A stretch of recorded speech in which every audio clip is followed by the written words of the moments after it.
Welcome students to नमस्ते physics with Gaur sir.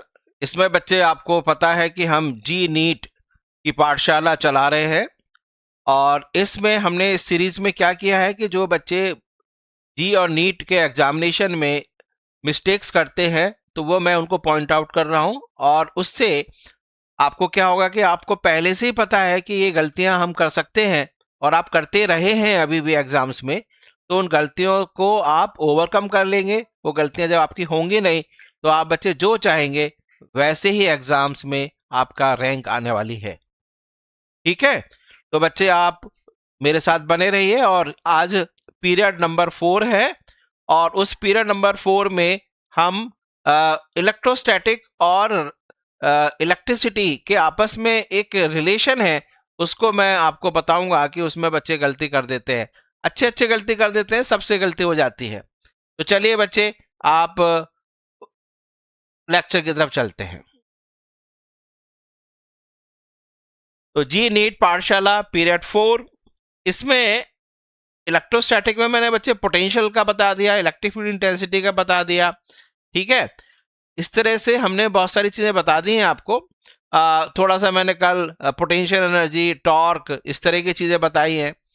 आज बच्चे मैं जो बताने वाला हूं, जो बहुत गलती होती है वो है कैपेसिटेंस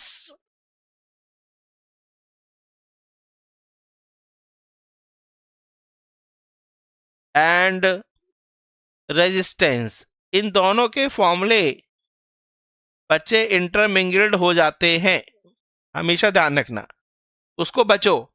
कैपेसिटेंस बच्चे यदि सीरीज में है,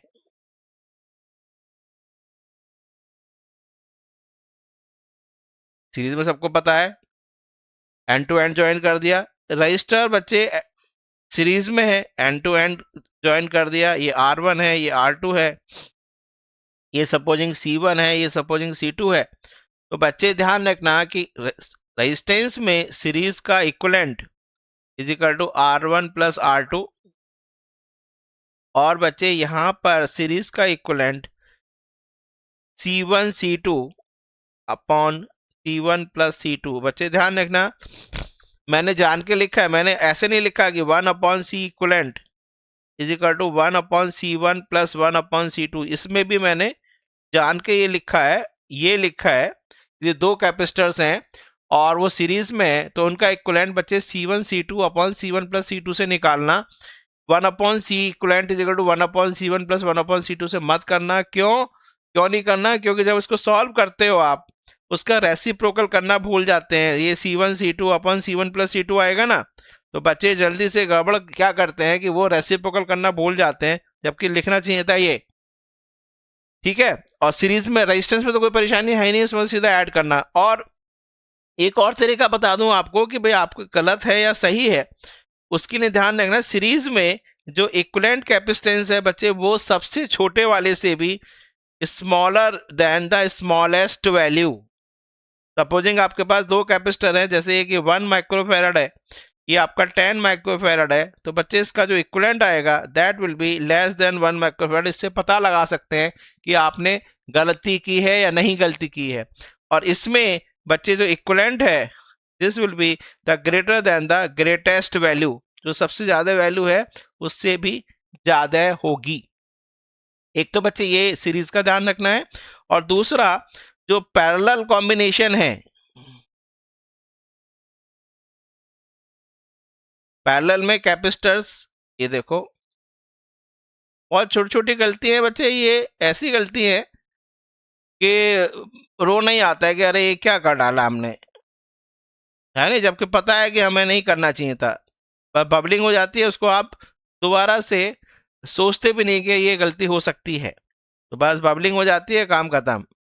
तो R1 R2 R3, और ये बच्चे आपके पास C1 C2 C3। तो पैरेलल में यहां पर C पैरेलल, ये बच्चे सीधा सीधा ऐड होता है। ठीक है, यानी कि this will be greater than the greatest value. बहुत सारे क्वेश्चंस आते हैं जिसमें कैपेसिटर्स दे रखे होंगे, आप how will you arrange them, ऐसा था एक, आपको याद है कि एक एक लैब का, फिजिक्स लैब का एक क्वेश्चन है जिसके अंदर बहुत सारे कैपेसिटर दे रखे हैं, how will you arrange them to make this equivalent capacitor, हर एक कैपेसिटर इतना बेयर कर सकता है, नहीं फिजिक्स लैब का एक क्वेश्चन था ना।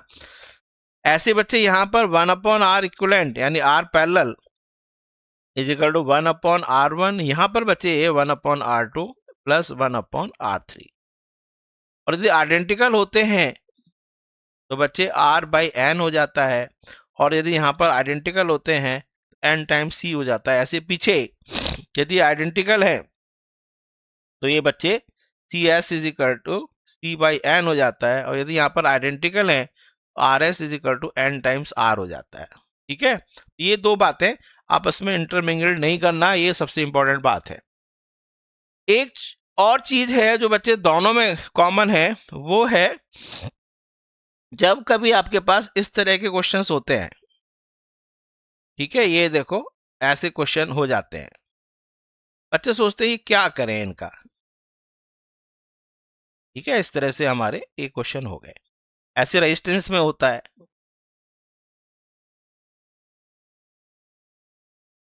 इस तरह से आपके पास क्वेश्चन हो सकते हैं। ठीक है, ये जब बच्चे ये R R R R R C C C C C, ये जो चीज है बच्चे, ये ये एक्चुअली में क्या है बच्चे, कंडक्टर है, कंडक्टिंग वायर, है ना, कंडक्टर्स हैं। और कंडक्टर का मेन पर्पज क्या होता है कि वो बच्चे शॉर्ट कर दे, इसको कहते हैं शॉर्ट कर दिया, पॉइंट्स आर शॉर्टेड।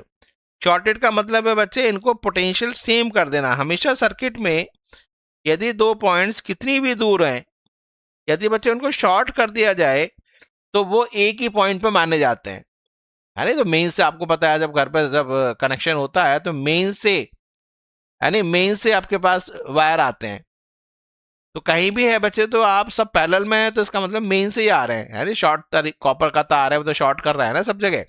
तो ऐसे ही ये बच्चे क्या है, यहाँ पर ये ए पॉइंट है, तो बच्चे ये मान के चलो ये भी ए पॉइंट है, ये मान लीजिए बी पॉइंट है, तो बच्चे ये भी बी पॉइंट है।